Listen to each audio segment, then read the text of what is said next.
Assalamualaikum warahmatullahi wabarakatuh. Ini kan jurusannya fikih ya. Jadi tentu fikih atau usul fikih itu semuanya diambil dari Quran. Bisa dikatakan fiqhul Quran atau minta fasiril Quran tentu umurun fikih. Tentu sesuatu yang terkait dengan apa? Semua orang mufassir itu pasti menguasai fikih. Saya itu bisa tafsir seperti ini itu ya barokahnya. Saya itu setengah hafal i'anah. Kalau kamu kan setengah hafal takrib aja enggak. Ini ininya pengasuhnya ini yang siapa ini yang Pak siapa ini Pak Khairuddin. Namanya aja sudah salah itu Khairuddin. Api-api agomo. Jadi kalau kamu mangkel sama Khairuddin bocah kok nakal gitu. Itu kalau diterjemah api-api agomo kok nakal gitu. Jadi ya sudah lah. Memang kekacauan itu khasnya dunia ini. Jadi ya biasa aja. Begini saya beri contoh yang ekstrim ya. Jadi cara memahami Quran atau fikih itu kalau ingin paham serius itu cari sisi ekstrimnya. Itu pasti nanti kamu akan mau tidak mau. Misalnya bayangkan kenapa harus pintar mengemudi. Bayangkan kalau tidak pintar itu kecelakaan. Fikih juga gitu. Kalau kita tidak tahu fikih itu bayangkan paling ekstrim yaitu tidak dapat ridhonya Allah Subhanahu wa taala. Nah, kenapa demikian? Karena hadan nabiyyu ini nabi adalah musyarri' atau yang punya otoritas syariat. Sehingga dengan logika itu kalau kita punya kaifiyatul ibadah, cara beribadah sing tukhalifu manhajar rasul. Ya, yang beda dengan apa?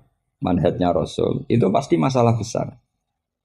Karena kita berarti musyarri' baru. Maka kritik terhadap kias ini tak anggap mahatali semua. Kritik terhadap kias itu apa? Potensi sebagai apa?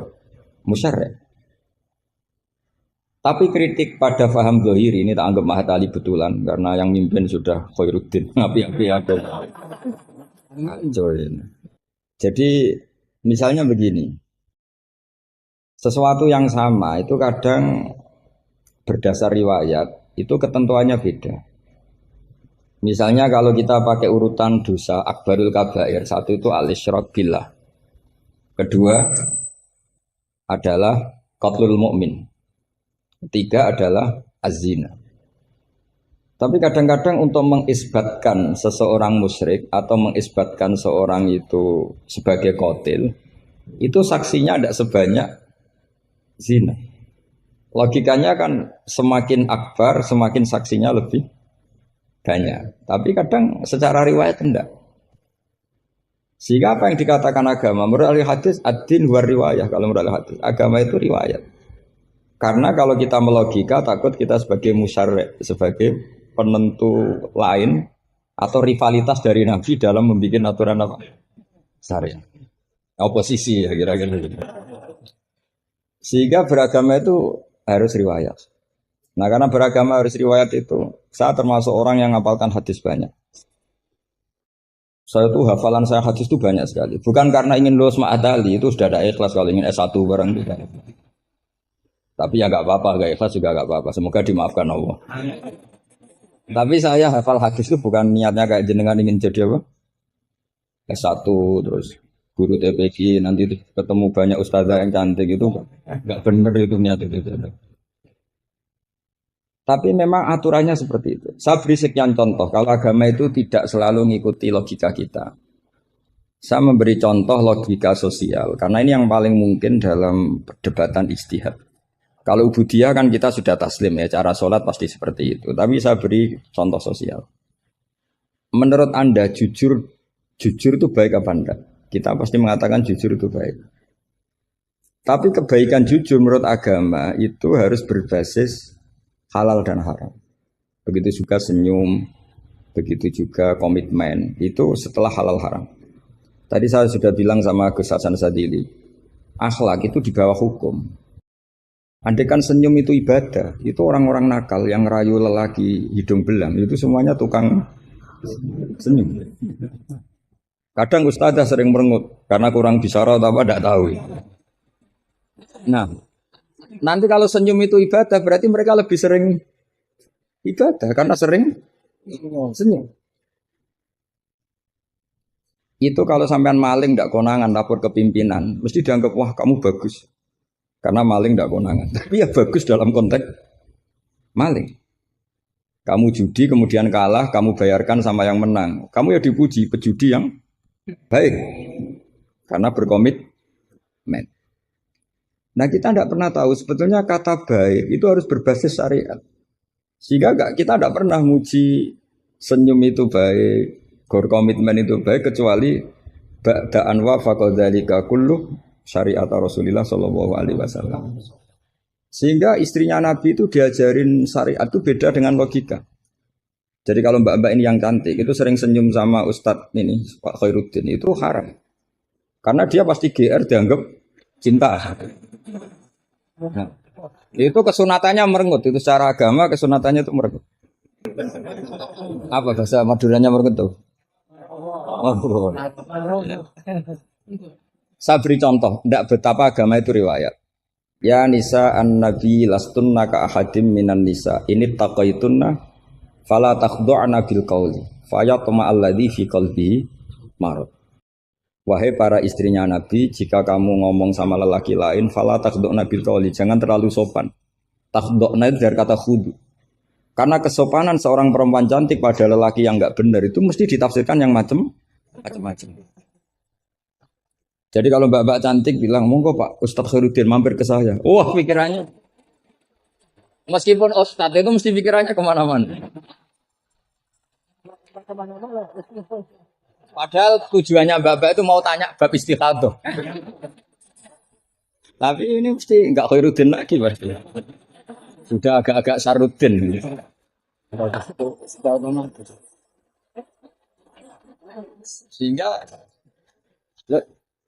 Sehingga aturan Quran jelas. Kebaikan khudu, kebaikan sopan itu harus ada ukurannya. Karena takutnya faya toma alladzi fi qalbihi marad. Orang yang hatinya sakit, melihat senyumnya perempuan yang niatnya sopan sekalipun ditafsirnya yang macam-macam. Itu juga fiqhul Quran. Makanya basis kita adalah mengenali fikih itu halal haram dulu secara riwayat. Seorang lagi secara riwayat, jangan secara akal. Kalau selalu pakai akal, mungkin kita naif. Misalnya begini, ayam yang menurut misalnya pakar kesehatan dianggap terindikasi flu burung. Sementara bekecot yang menurut madzhab Syafi'i haram, kemudian malah ditetapkan sebagai makanan bergizi. Andai kan kamu jadi mufti yang mengikuti ilmu ahli gizi atau kedokteran, kamu mengatakan apa coba? Terus kamu sok ahli usul fikih karena Mahatali baru masih seneng-senengnya dalil al-hukmu ya duruma ilatihi wujudan, masih amatiran masih. Wah ini bekecot ini illatul hukmi sudah naf'u ya, memberi manfaat. Yang sementara ayam itu doror karena apa? Mengandung apa? Flu burung. Wah berarti yang bekecot halal, yang ayam haram. Kalau kamu bilang gitu kan taqabbala wa minna minkum. Bisa dicoret dari daftar dai. Kalau saya seperti yang dikatakan MC, saya tidak pernah takut suatu saat tercoret apa tidak pernah takut. Karena kita sudah biasa belajar ilmunya wali. Artinya belajar ilmunya wali ya nomor satu cari ridhonya Allah. Saya tidak pernah ingin terkenal. Dan kalau saya terkenal kok termasuk dosa yang menterkenalkan karena saya. Jadi fahisabuhum ya alaihim bukan alayya. Kalau Allah mau menghisab ya yang kurang penggawean itu. Ya kalau yang saya ngajikan itu baik, yang dapat pahala yang terkenalkan itu. Karena mereka sudah tidak bisa dapat pahala lewat alimnya, ya sudah nge-share saja. Daripada niru alimnya berat ya sudah nge-share saja. Sehingga tadi saya sempat rembukan sama Gus Hasan Sadili. Kenapa Rasulullah itu ngendikan bu istuli utammima makarimul akhlak. Makarimul akhlak itu mutammimah, penyempurna. Tapi setelah basis halal haram. Tanpa itu nggak bisa ada makarimul akhlak. Apa artinya senyum sebagai makarimul akhlak dilakukan fasikoh yang menggoda lelaki. Coba lembaga-lembaga rentenir itu yang cantik-cantik itu tukang senyum enggak? Tapi yang mulang di masjid ngobrai santri jamaah merengut. Berarti hadal ustad merengut. Padahal kata Nabi konsen. Ini lembaga rentenir senyum. Terus pahalanya banyak mana? Maka ukurannya adalah halal haram itu dikawal dulu. Baru setelah sesuatu itu halal, baru senyum itu sunnah. Ya, tapi kalau halalnya saja tidak kena, misalnya perempuan penggoda, perempuan nakal, terus senyum, ya tetap tidak ibadah, kan basisnya dari haram. Gak senyumnya MC ini, kan basisnya sudah ngatur dia itu haram. Itu haram. Jadi harus istighfar itu. Basisnya. Coba kiai kok diatur, jangan harus ngisi jam sekian Gus. Ngatur orang tua dia itu nggak boleh. Nggak ada dalam akhlak apa taklim mutalim kiai boleh apa? Diatur nggak ada. Makanya ini sebagai percontohan. Saya tahu anak-anak di sini ingin ngatur saya habis isya. Tapi supaya kamu dosanya tidak kebanyakan. Ada ngatur kiai. Saya minta ngaji sekarang. Ternyata sampean nurut. Semoga ini kafarah.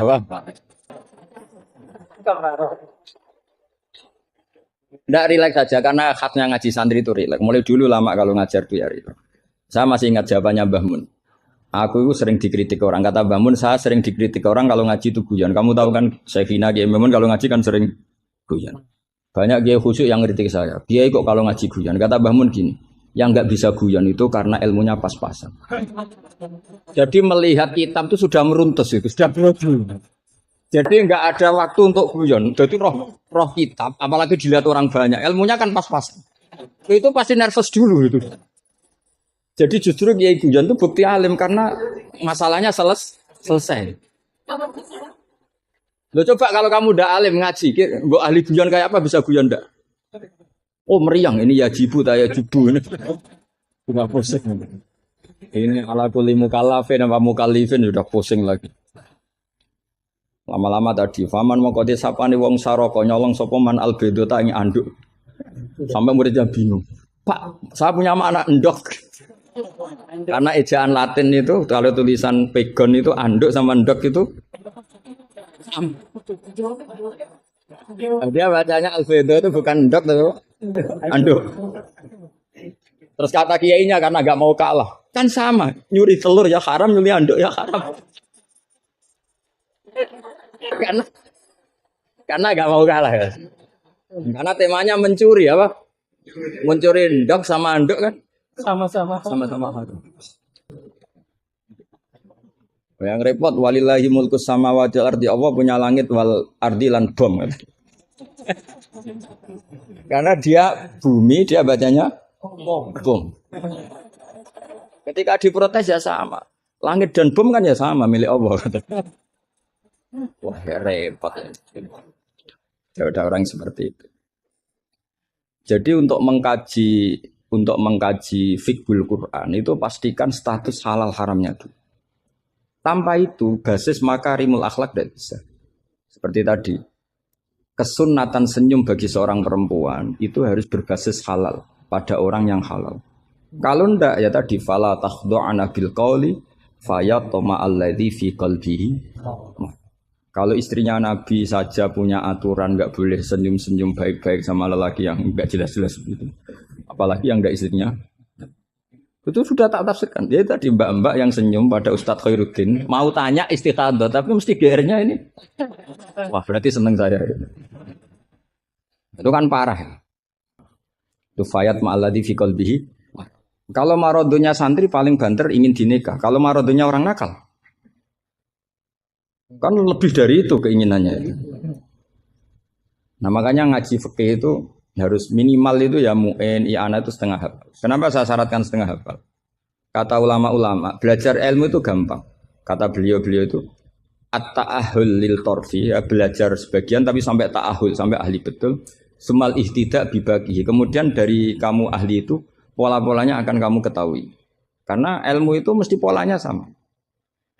Ya polanya itu sama. Misalnya begini, hukumnya bohong itu apa? Tidak sama jawab, hukumnya bohong. Haram lah itu termasuk amatir sampean. Belajar usul fikihnya apa? Keliru. Kalau kamu jawab bohong itu ada yang wajib. Ada perempuan mau diperkosa sama orang fasik, lari sembunyi di rumah kamu. Terus orang fasik tadi tanya ke kamu, apa ada perempuan ke sini? Kamu wajib bohong atau wajib jujur? Wajib bohong. Makanya ini salah asur ini mesti itu. Maka kalau dalam analisis usul fikih, al-kitsbu ya'tarihil ahkam al-khamsah. Dalam bohong pun ada ahkam al-khamsah. Dan itu Nabi sudah memberi isyarat. Tidak termasuk bohong orang yang mendamaikan dua kelompok. Ada sekian contoh yang bohong itu enggak dihitung. Enggak dihitung dosa. Makanya hadad-din ini butuh riwayat. Kalau menurut logika bohong itu haram. Tapi misalnya ada seseorang fasikoh, misalnya lonte nakal. Janjian sama hidung belang. Malam ini tak booking, kamu tak bayar. Itu wajib nepati apa wajib ingkar itu, Pak? Kalau kamu bilang nepati janji itu wajib, berarti ini maka saya bilang tadi saya bukan sama Gus Ansari, coba ajarkan bahwa baiknya nepati janji, baiknya senyum itu harus berbasis halal dulu. Kalau senyum yang melakukan perayu fasiko, ya jadinya haram. Nepati janji yang melakukan fasiko ya jadinya haram karena janjian untuk melakukan perzinahan. Nah ini kamu harusnya fikihnya Mahatali harus seperti itu. Jangan nurut Pak Khairuddin ini apa ini amatir. Masalah. Masa kenal saya baru ini sudah ngatur. Ini harus sepakat yang ngatur kiai itu bisa. Wong guru saya aja jarang ngatur saya kok orang lain ngatur. Itu Mbah Mun kalau nimbali saya mesti takoi nak pas nganggur kontrine.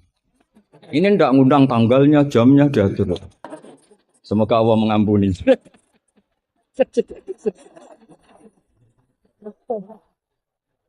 Ndak supaya Anda sadar bahwa di balik aturan-aturan prosedur juga aturan etika bainal ulama. Oke, aturan prosedur saya harus ngisi jam sekian. Itu aturan prosedur. Tapi aturan prosedur ini tidak mengalahkan hukum taklim mutaklim.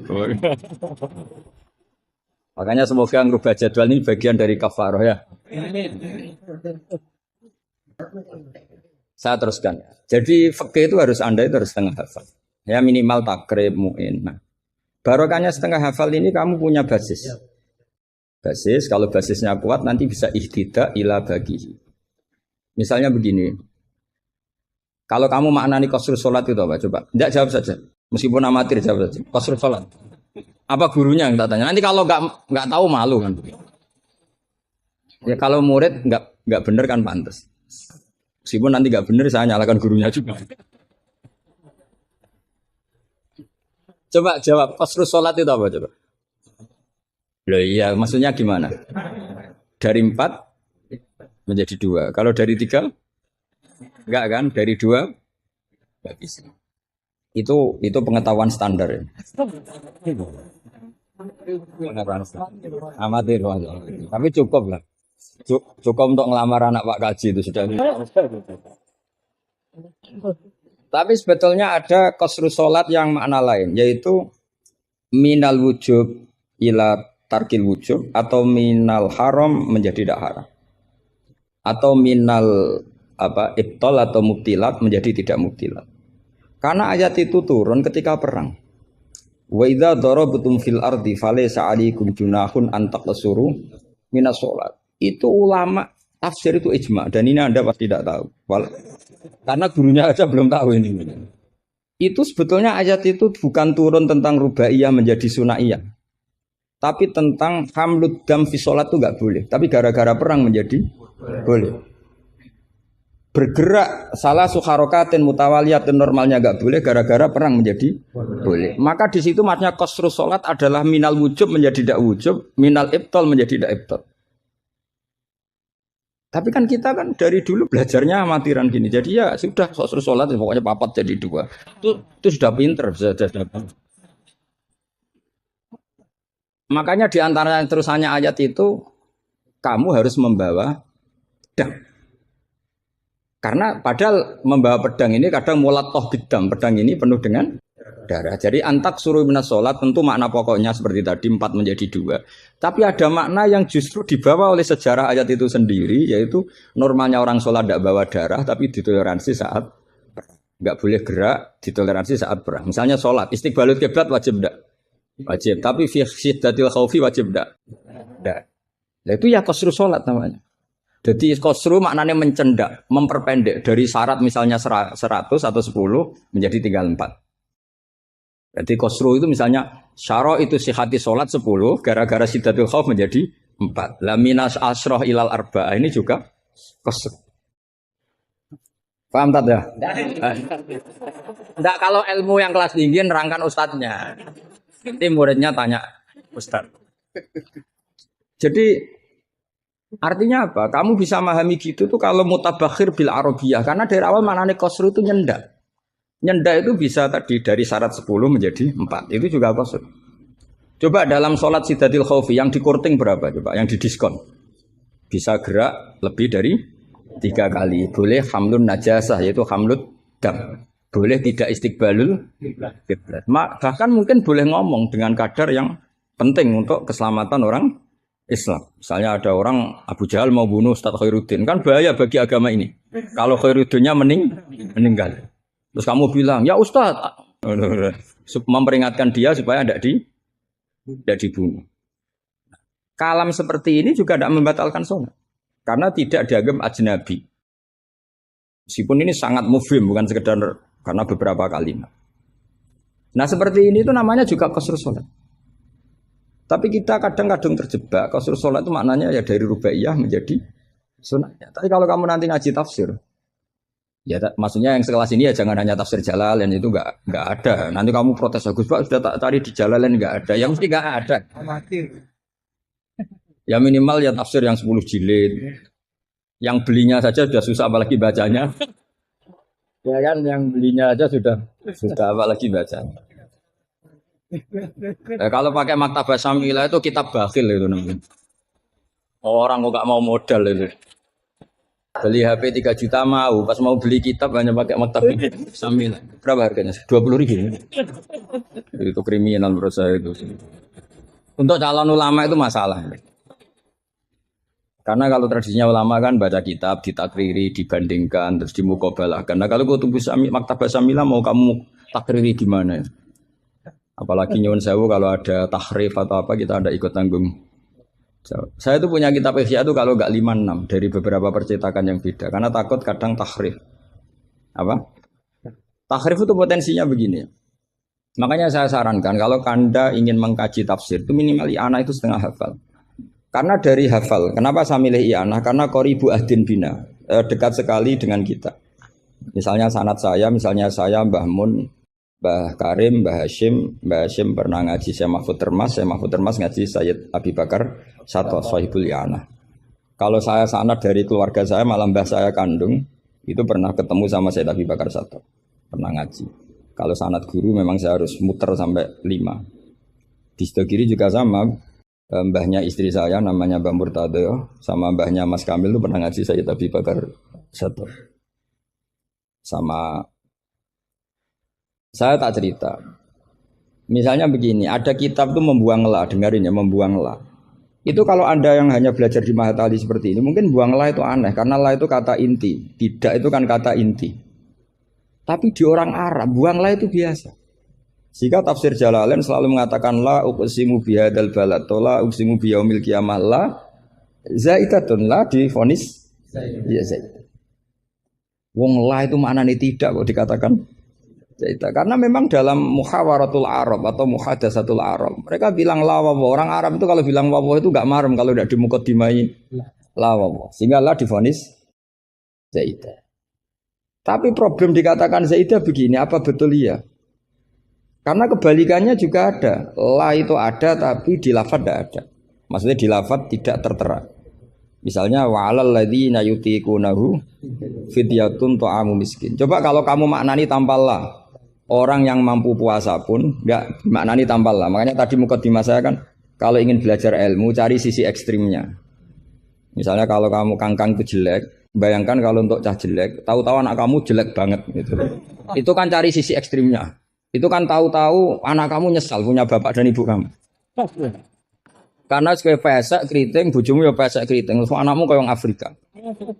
Nak lanang apa terus wedok. Itu kan kamu ikut dosa. Karena membuat generasi yang enggak laku rabi gara-gara salah. Ikut dosa. Makanya sebetulnya kalau nuruti logika cawe itu untuk calon yang elek agak sunat karena nolong merubah agak sunat sebenarnya. Tapi bisa saja cowoknya ini yang haram karena memperburuk. Karena biasanya kalau yang sahabatnya besar itu yang jadi. Karena yang wedok cantik, yang lanang jelek kan yang semangat yang lanang. Biasanya anaknya mirip. Nah, itu masalah kan? Enggak. Itu kalau menurut di fikih itu logika. Tapi fikih kan enggak logika juga apa? Riwayat. Saya teruskan ya. Kalau Anda tahu di fikih yang boleh fidyah itu kan azamin orang yang lumpuh atau asyekh. Asyekh sing marot sing la yurja buruhu. Saya ulang lagi, kalau kita ngelotok fikih yang boleh bayar fidyah itu siapa? Orang yang sudah lumpuh atau orang tua yang nggak mungkin sembuh lagi, maka dia dianggap nggak mampu puasa diganti fidyah. Karena ada kepastian fikih demikian sehingga ketika kita baca ayat wa 'alal ladzina yutiqunahu tetap kita baca la yutiqunahu. Kenapa kita tahu itu? Karena basis fikih kita cukup. Meskipun tidak ada la tapi basis kita mengarah ke la. Berarti yang menentukan kamu alim itu basis fikih apa basis lughat? Basis fikih. Kebetulan secara lughat disahkan. Apa bukti disahkan secara lughat? Ada kalimat biasa yang tidak ahkam syariah tapi buang la. Tawahi tafta'u tazkuru Yusuf ela tafta'u tazkuru Yusuf. Ketika Nabi Yakub sampai setengah buta, kata anak-anaknya, sudahlah bah, kamu itu terlalu selalu ingat Yusuf. Tawahi tafta'u ela tafta'u, artinya ada membuang la di dialog-dialog biasa. Kalau dalam dialog biasa bisa dibuang, maka dalam hukum juga bisa dibuang. Kayak wa'alal ladzina yutiqunahu fidyatun ta'am miskin ela yutiquna. Ada lagi contoh yang mesti membuang lah. Ini mujma'alah pasti. Maksudnya secara makna pasti mujma'alah.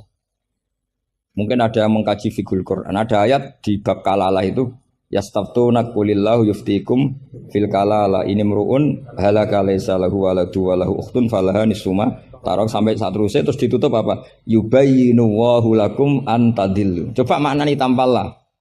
Wow, sesat semua. Cara sekretaris tadi sudah di-X semua. Coba kalau maknanya tambah lah. Yubayinu nerangaken sapa Allahu Allah. Allah memberi penjelasan antandilu supaya kamu sesat. Betapa bodohnya kita. Itu jelas menyimpan la dan mujma'alah, enggak mungkin kamu maknanya tambah la.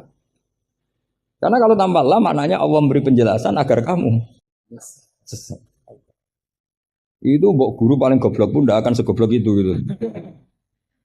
Akhirnya tafsir Jalalain ya urun, biasanya urun itu urun rembung. An sama ta terus dikasih la ya, biasanya tafsir Jalalain kan gitu. An terus dipotong ditambahi la. La ini di luar kurung karena enggak Quran, yang dalam kurung Qurannya terus la itu urunnya Imam Suyuti atau tafsir Jalalain. Pasti maknanya musma'aleh membuang la. Nah, kalau ada yang tidak membuang la pasti punya solusi lain yang maknanya sama. Misalnya gini. Kalau kamu belajar nahwu, saya ulang lagi, kalau kamu belajar nahwu alfiyah lah. Saya tuh alfiyah juga sarahnya itu setengah hafal karena saya butuh paham. Ya butuh paham. Kamu milih mana buang la sama buang mudhof? Populer mana di nahwu? Ulama nahwu ada yang milih lebih populer buang mudhof. Misalnya was'alil qaryah was'al ahlal qaryah. Ya misalnya gitu. Nah makanya ulama daripada buang la itu gak pati lughatun ma'rufah, gak pati begitu dikenal, milih buang mudhof. Artinya terus bilang gini, yubayyinu wa lakum karohiyata antadillu. Allah memberi penjelasan karena Allah tidak suka kalau kamu sesat. Terus karohiyah dibunuh. Nah ini kan urusan makna, urusan pilihan lughat. Tapi semuanya sepakat maknanya harus seperti itu. Tapi ada yang milih buang la, ada yang milih buang mudhof. Lah kira-kira secara rasa nahwu kamu milih mana sih? Mungkin ram lagi saya kok milih. Tapi tetap kita tahu, nggak mungkin yang dimaksud Allah memberi penjelasan agar kamu sesat. Kalau menurut saya pribadi suka buang mudhof karena lebih familiar. Memang buang mudhof di bahasa Arab itu familiar. Bukti paling gampang itu di bab taukid. Di bab taukid kalau kamu ngaji nahwu bab taukid. Ja'a zaitun nafsuhu apa? Ja'a zaitun nafsuhu atau ja'a zaitun ainuru. Itu semua ahli nahwu mesti bilang begini. Yang ahli loh ya, enggak sampean, yang ahli nahwu. Pasti bilang begini. Taukid itu dipentingkan untuk memastikan hadal kalam la yahtamilu mudhofan. Bahwa kalam ini tidak terjadi pembuangan mudhof. Karena kalau dalam bahasa Arab ja'a zaitun bisa saja ja'a gulamu zaidin atau katibu zaidin atau tilmizu zaidin. Sampai butuh taukid itu saking seringnya di bahasa Arab itu ada buang mudhof. Sehingga orang Arab kalau ingin memastikan zaid sendiri yang datang harus ngomong ja'a zaitun nafsuhu. Karena kalau zaitun saja bisa artinya katibu zaidin atau gulamu. Berarti buang mudhof populer enggak? Populer sekali sampai ada bab taukid untuk menghilangkan kemungkinan itu. Saking seringnya, apa? Saking sering. Itu kalau kangkang sedang gaya itu kan wah saya rabi keluarga Ki Astad. Baru tanya keluarga yang mana? Ponakannya apa cucunya? Enggak candalem enggak. Karena gue gaya-gayanan kan harus ngomong seperti itu. Nah, sehingga dalam level ekstrim ilmu kalam atau ilmu tauhid, saya ulang lagi, saya mukadimahnya tetap sama ya. Cari sisi ekstrim dalam mengkaji satu ilmu, ya cari sisi ekstrim. Misalnya kalau kita tidak buang mudhof, kamu bisa nggak maknani ini secara ilmu kalam atau ilmu tauhid. Wajah rabbuka wal malaku soffan. Coba maknani tanpa buang mudhof. Kaya Allah kaya dirijen. Wajah alan teko sapa rabbuka pangeran sira wal malaikatu lan wal malaku lan malaikat oleh teko soffan hale baris-baris. Jadi sok kiamat itu Allah berbaris. Kriminal enggak kalau dalam ilmu tauhid seperti itu? Kriminal kan karena di sini ada tasbihu wa bil khalqi, menyerupakan Allah dengan makhluk. Atau ayat yang lebih ekstrim lagi. Hal yang zuruna illa satruse illa ayatiyahumu wa fi dzulalim minal ghamam. Allah datang di segumpalan awan. Coba kalau maknani tanpa buang mudhof. Berarti kan ada takayuf. Ada takayuf membayangkan Allah itu kayak makhluk. Jadi bayangkan kiamat Allah baris di depan sebagai pimpinan baris, terus malaikat di wong ayat terus dalile qala ta'ala wa ja'a rabbuka wal malaku. Iku salah maknane tak goblok wonge kan gitu mesti orang ini. Sehingga mau tidak mau kita takwil. Rabbuka di sini rasulu rabbik. Sama lihat di tafsir ahli sunnah wal jamaah. Rabbuka rasulu rabbik atau amru rabbik. Saat itu datang perintah Tuhanmu yang mengharuskan para malaikat berbaris. Bukan Rabbuka dengan arti zat. Karena Allah sebagai zat la yahullu fi makanin. Allah wajib mukhalafatul hawadits. Nah, kalau Mahatali mau mengkaji fikih itu juga harus mengkaji lugat. Saya itu mengkaji kitab usul fikih banyak, Lubul Usul, Jamul Jawami. Itu di separuh akhir pasti tentang lau itu kayak apa, inna kayak apa, ka'anna, ya Mbak. Nah orang kebangetan berarti khatam.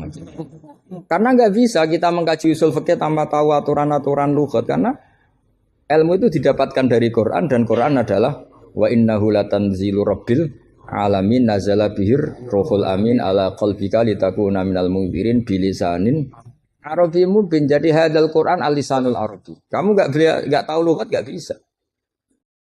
Makanya pernah ada khotib amatir, ya tentu khotib ini amatir. Kalau ketemu saya pasti tak PHK. Atau tak penjara lah malah. Bukan sekedar tak PHK tapi tak penjara. Itu ada khotib amatir mendalil ketika khutbah. Yaitu dia mungkin saking gobloknya atau khotib pesenan karena enggak tahu lah pokoknya. Atau ya baru habis dimari istri jadi goblok. Karena penyumbang kegoblokan para kiai itu istrinya kan. Sudah jelas. Itu kata Pak Said gitu. Kiai pinter kaya apa, profesor pinter kaya apa. Ini kalau kata Pak Hasyim Muzadi itu masyhur ya. Ini ada ponakannya.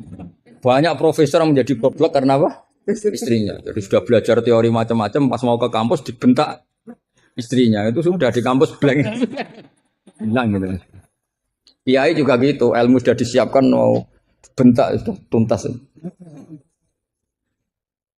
Itu saya punya cerita dari bapak. Dulu para kiai itu pernah ngaji di dalam di rumah. Bareng kiai itu biasanya kalau pas latihan kiai itu rezekinya kan belum lancar.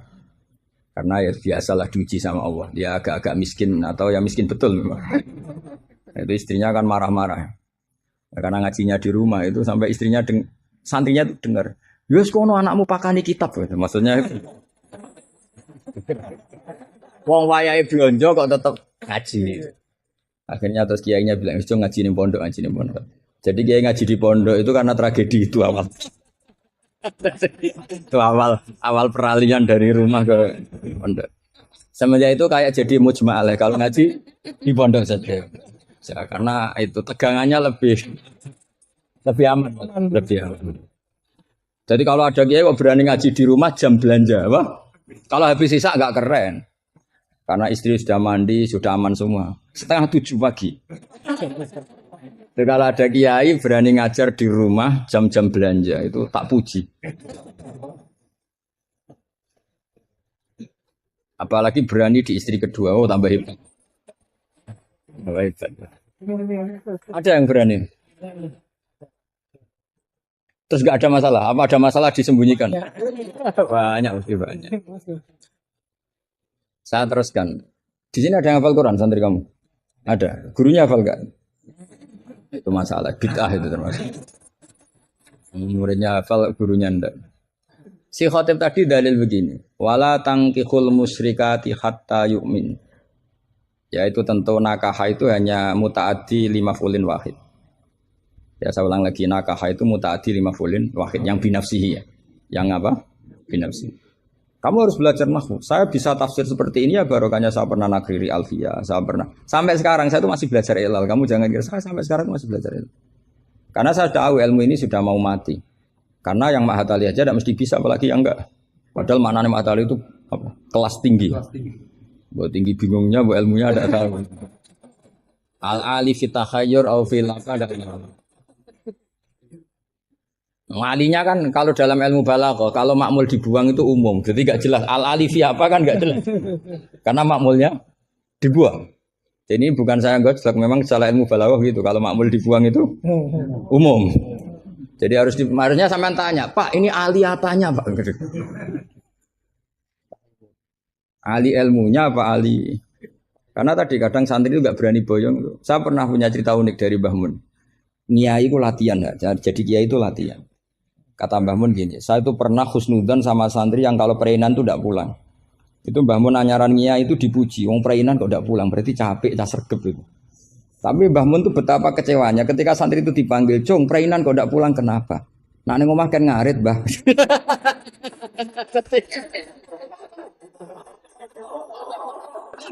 Jadi artinya Mbah Mun tuh kecewa karena husnudzonnya itu enggak tembus gitu. Nah bisa saja sampai meneruskan Mahat Ali itu bukan karena nyari ilmu, neng omah wopo gitu. Jadi husnudzon itu ya kalau keterusan itu ya jadi goblok gitu. Saya tidak tahu, coba niat kamu Mahat Ali itu nyari ilmu apa daripada di rumah nggak jelas. Tidak usah dijawab, sudah kita sudah dijawab.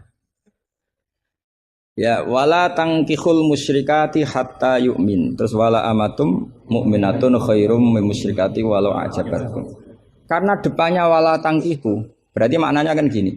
Wala tangkihu lan ojo nekayo sira kabeh ayyuhal mukminun, karena khitabun lil jamil mudzakkar ya, khitabun lil jamil mudzakkar.